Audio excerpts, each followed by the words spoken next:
ધોરણ 10નું પરિણામ જાહેર થયું છે અને પરિણામ જાહેર થતાં હવે એડમિશન પ્રક્રિયાને ખાસ કરીને ડિપ્લોમા એન્જિનિયરિંગમાં એડમિશન પ્રક્રિયા શરૂ થઈ ચૂકી છે.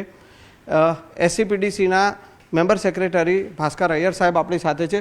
સાહેબ, શું કહેશો? ધોરણ 10નું પરિણામ જાહેર થયું છે અને હવે ડિપ્લોમા એન્જિનિયરિંગમાં એડમિશન પ્રક્રિયા શરૂ થઈ છે. અચ્છા, નમસ્કાર. ગવર્મેન્ટ અને પ્રાઇવેટ બંને કોલેજીસ માટે આફ્ટર 10th સ્ટાન્ડર્ડ ઓનલાઈન એડમિશન્સની જે પ્રક્રિયા દર વર્ષે જે થાય છે એ આ વખતે પણ શરૂ થયેલ છે. અને ઓન રજિસ્ટ્રેશન છોકરાઓ જે 10th પાસ થયેલા હોય એ બધા 13th જૂન સુધી કરી શકશે. Entire process is online. હવે આ અપ્રોક્સિમેટલી અરાઉન્ડ 65,000 સીટ્સ છે ડિપ્લોમામાં અને 65 to 68,000 જેવી સીટ્સ છે. અને આ વખતે ગયા વર્ષની જેમ આ વખતે પણ computer engineering, IT engineering, ICT, even electronics એ બધા હાઈ ડિમાન્ડવાળા કોર્સીસ છે. ઇવન એવા જે કોર્સીસ છે જેવા કે આર્કિટેક્ચર છે, પછી ઓટોમેશન એન્ડ રોબોટિક્સ છે, પછી આઈસી એન્જિનિયરિંગ છે, એ બધા કોર્સીસ માટે પણ એવરેજથી ગુડ ડિમાન્ડ રહેતી હોય છે દર વર્ષે. સબ ઓવરઓલ વાત કરીએ તો કુલ કેટલી બેઠકો છે અને કઈ રીતની એમાં એડમિશન પ્રોસેસ થતી હોય છે, શું છે? અચ્છા, અમારી જે ઓફિશિયલ વેબસાઇટ છે www.acpdc.gujarat.gov.in, અમારી ઓફિશિયલી આ એક જ વેબસાઇટ છે. એની અંદર બધી જ માહિતી તમને મળી રહેશે. એન્ટાયર પ્રોસેસ એટલે એડમિશનની જે ટોટલ પ્રોસેસ જે છે, ફોર્મ ભરવાનું, ડોક્યુમેન્ટ અપલોડ કરવાનું, બધી તમારી વિગત ભરવાની, એ બધી પ્રોસેસ જે છે એ ટોટલી ઓનલાઈન છે. ફિઝિકલી કોઈએ એડમિશન હેલ્પ સેન્ટરમાં આવવાની કોઈએ જરૂર નથી. એટલે આ બધી જ વેબસાઇટની અંદર અવેલેબલ છે. એની અંદર જ ફોર્મ ભરી શકાશે, ઘરે બેસીને પણ ભરી શકાશે. ફરી એકવાર રિપીટ કરું, www.acpdc.gujarat.gov.in આ અમારી ઓફિશિયલ વેબસાઇટ છે એડમિશન કમિટીની. અને નંબર ઓફ સીટ્સની વાત કરું તો અપ્રોક્સિમેટલી 65,000 to 68,000 ટોટલ સીટ્સ છે, ગવર્મેન્ટ અને પ્રાઇવેટ બંને કોલેજીસમાં થઈને ટોટલ. અને અપ્રોક્સિમેટલી અરાઉન્ડ 145 જેવા કોલેજીસ છે, ગવર્મેન્ટ અને સેલ્ફ ફાઇનાન્સ્ડ અને ગ્રાન્ટ ઇન એડ બધા કોલેજીસ ભેગા થઈને. એમાં ગવર્મેન્ટ કોલેજીસ જે છે, ડિપ્લોમા એન્જિનિયરિંગ કોલેજીસ છે, 31 છે, ગુજરાતની લગભગ તમામ ડિસ્ટ્રિક્ટમાં છે. હવે ગવર્મેન્ટ કોલેજીસની અંદર મોટાભાગની જે ડિમાન્ડ હોય છે એ એટલે ઇવન પ્રાઇવેટ કોલેજીસમાં પણ તમે જોશો તો જે સોફ્ટ બ્રાન્ચીસ જે છે, કમ્પ્યુટર છે, આઈટી છે, આઈસીટી છે, ઇવન જે હમણાં છેલ્લા 2 વર્ષમાં ચાલુ થઈ છે એ ઓટોમેશન એન્ડ રોબોટિક્સ છે, પછી અમુક ટ્રેડિશનલ જે બ્રાન્ચીસ છે, મિકેનિકલ એન્જિનિયરિંગ છે, ઇલેક્ટ્રોનિક્સ એન્ડ કમ્યુનિકેશન એન્જિનિયરિંગ છે, આઈસી એન્જિનિયરિંગ છે, એમાં પણ સારી એવી ડિમાન્ડ દર વર્ષે રહે છે. ઇવન આર્કિટેક્ચરમાં પણ સારી ડિમાન્ડ છે. અચ્છા સર, આ વખતે મેરિટ ઊંચું ગયું છે જે પ્રકારે ટકાવારી રિઝલ્ટની જોઈએ તો શું લાગે છે ગયા વર્ષે કેટલી સીટો ભરાઈ હતી, આ વખતે કેટલી સીટો ભરાવાની શક્યતા? અચ્છા, ઓવરઓલ સ્ટેટિસ્ટિક્સની આપણે વાત કરીએ તો ગયા વર્ષે પણ અપ્રોક્સિમેટલી 67,000 સીટ્સ જેવી હતી. એમાં ટોટલ 67,000 સીટ્સમાંથી almost 70% seats overall last year ભરાઈ ગઈ હતી. અને એમાંથી ગવર્મેન્ટની અંદર 84% જેવી ભરાઈ હતી સીટ્સ. એટલે નોર્મલી ગવર્મેન્ટ કોલેજીસની અંદર સીટ્સ મેક્ઝિમમ ભરાતી હોય છે. આ વર્ષે પણ અપ્રોક્સિમેટલી 68,000 સીટ્સ છે. એની અંદર આ વર્ષે પણ રિઝલ્ટ ઊંચું આવ્યું છે. ગયા વર્ષે 62% પરિણામ હતું, આ વખતે 82% છોકરાઓ પાસ થયા છે 10th સ્ટાન્ડર્ડમાં.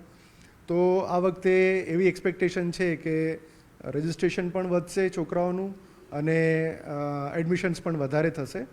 અને નંબર ઓફ સીટ્સ જે વેકન્ટ રહે છે આ વખતે લગભગ બહુ જ ઓછી રહેશે.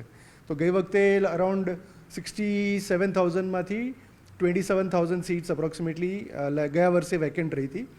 આ વખતે 68,000માંથી અપ્રોક્સિમેટલી અરાઉન્ડ 10,000 જેવી વેકેન્ટ રહેશે, બાકી લગભગ ભરાઈ જશે ડિપ્લોમા એન્જિનિયરિંગમાં.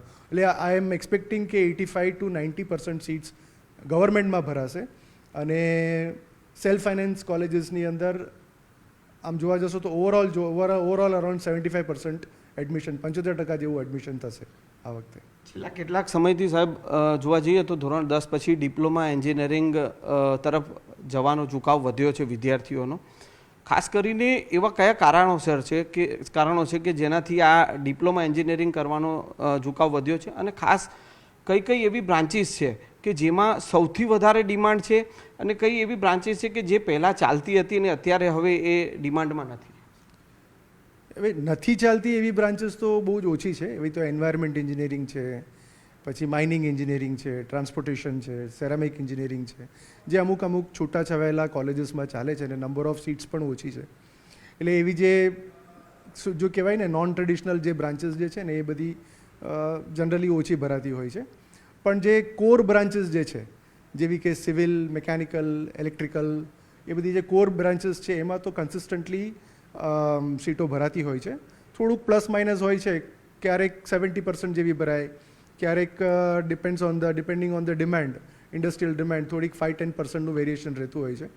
પણ જે સોફ્ટ બ્રાન્ચીસ જે મેં તમને પહેલાં બી કહ્યું કે સોફ્ટ બ્રાન્ચીસ જે છે, કમ્પ્યુટર, આઈટી, હમણાં તો જેવી રીતે આપણા જે પ્રાઇમ મિનિસ્ટર સાહેબ જે છે એ માઇક્રોન જેવી યુએસની જે મોટી કંપનીઝ જે છે એને ગુજરાતમાં લાવી રહ્યા છે, ધોલેરામાં એમનું પ્લાન્ટ અને સાણંદમાં પણ એમનો પ્લાન્ટ નાખી રહ્યા છે. તો ઇવન ઇલેક્ટ્રોનિક્સ એન્ડ કમ્યુનિકેશન એન્જિનિયરિંગમાં પણ સારી એવી ડિમાન્ડ આ વખતે વધવાની શક્યતા છે. અને ઇલેક્ટ્રોનિક્સ એન્ડ કમ્યુનિકેશનને લગતી વળગતી જે બ્રાન્ચ છે બીજી આઈસીટી, જે હમણાં રિસન્ટલી ગવર્મેન્ટમાં પણ ઘણી બધી કોલેજીસમાં રિસ્ટ્રક્ચરિંગમાં શરૂ થઈ છે, એટલે એમાં પણ ઘણી બધી ડિમાન્ડ વધવાની શક્યતા છે આ વખતે. એટલે ICT, electronics and communication, computer, IT અને આ બધા બ્રાન્ચીસની અંદર ઘણી બધી ડિમાન્ડ આ વખતે વધશે. ઝુકાવ વધવાનું કારણ શું? છેલ્લા આટલા દિવસથી ડિમાન્ડ વધી છે, આટલા સમયથી છે? એટલે સોફ્ટ બ્રાન્ચીસમાં એટલા માટે વધી છે કે post covid there was a lot of demand for soft branches. Job opportunities પણ વધારે હતા. એટલે વર્ક ફ્રોમ હોમનું જે કલ્ચર હતું કોવિડ વખતે, ત્યારે ઘણી બધી જોબ ઓપોર્ચ્યુનિટીઝ ઓપન અપ થઈ હતી વર્લ્ડ લેવલ પર. અને જે સારી કંપનીઝ જે છે, ઇન્ફોસિસ છે, એ બધાએ હાયરિંગ પણ વધાર્યા હતા એમના પોતાના.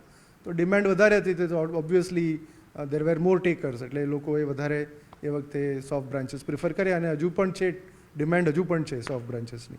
Thank you sir.